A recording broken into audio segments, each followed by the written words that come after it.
Road transport ministry వాళ్ళు చెప్తున్నారు next జనవరి నుంచి తయారయ్యే ప్రతి స్కూటరు, బైక్, మోటార్ సైకిల్ వీటన్నింటికి ఏబిఎస్ అనేది important. Anti lock braking system అనేది కంపల్సరీ అని చెప్తున్నారు. 2 BIS సర్టిఫికేట్ హెల్మెట్స్ అనేది ఇవ్వాలి, డీలర్ అనేవాడు ఇవ్వాలి వాళ్ళకి అని చెప్పి కూడా చెప్తున్నారు. ఎందుకంటే ప్రతి రోడ్డు మీద జరిగే యాక్సిడెంట్స్ అన్నింటిలో 44% 2 వీలర్స్ దే ఉంటుంది. ప్రస్తుతానికి 125cc కంటే తక్కువ ఉన్న బళ్ళు వేటికి ఏబిఎస్ అనేది అవసరం లేదు. కానీ ఈ బళ్ళన్నీ 70 స్పీడ్ మాత్రం అచీవ్ అవ్వగలం. ఆ టైంలో బ్రేక్ వేస్తే స్కిడ్ అవుతున్నారు, పడుతున్నారు, సస్తున్నారు. సో దీనికోసం అని చెప్పి ఖచ్చితంగా అన్ని బళ్ళకి ఏబిఎస్ అనేది ఇంపార్టెంట్ అని చెప్తున్నారు. ఈ యాంటీ లాక్ బ్రేకింగ్ సిస్టమ్ అనేది అన్ని బళ్ళకి వస్తే వీళ్ళ అంచనా ఏంటంటే దగ్గర 35 to 40% మనం యాక్సిడెంట్స్ తగ్గించవచ్చు అని వీళ్ళు అంటున్నారు. సో ఇన్ కమింగ్ ఫ్యూచర్ లేకపోతే ఇప్పుడు ఎవరైనా బళ్ళు కొందాము అనుకుంటుంటే కనుక just think of if we can wait for ఒక 6 నెలలు ఆగచ్చా అని. ఎందుకంటే దాని తర్వాత మ్యాండేటరీ అంటున్నారు కదా, ఇది ఇంకా బయటికి అఫీషియల్ గా రిలీజ్ చేయలేదు,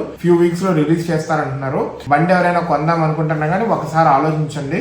ఖచ్చితంగా ఏబిఎస్ ఉంటే it is really good. Actually ఎక్కువ స్పీడ్ లో ఉన్నా కానీ ఎప్పుడైనా కానీ బ్రేకింగ్ సిస్టమ్ అనేది ఉంటే బెటర్. అండ్ ర్యాష్ డ్రైవింగ్ కూడా చేయొద్దు. కొన్ని స్లోగన్స్ కూడా ఉన్నాయి, గుర్తుపెట్టుకోండి. Speed thrills but kills. వేగం కన్నా ప్రాణం విన్న. ఆటో వెనక, లారీల వెనక రాస్తారు. చెప్పుకుంటానికి కామెడీగానే ఉంటది కానీ నిజంగా ఆ సిచ్యువేషన్ కి వెళ్ళి లక్కీగా బతికితే, చావు నుంచి బతికితే మనం ఏ హాస్పిటల్కి వెళ్ళి బయటకు వచ్చిన తర్వాత, లేకపోతే ఏదో స్పీడ్కి వెళ్ళి గుద్దపోయి జస్ట్ ఆగి లేదా గుద్ది కూడా ఏం కాకుండా వస్తే ఈ స్లోగన్స్ అనేవి మైండ్ లో ఉండిపోతాయి. కుర్రోళ్ళకి అర్థం కాదు, ఎవరైనా యాక్సిడెంట్ చావు దగ్గరికి వెళ్ళి వచ్చిన వాళ్ళకి అర్థం అవుతుంది. ప్రతి ఒక్కళ్ళు ఆలోచించుకోండి.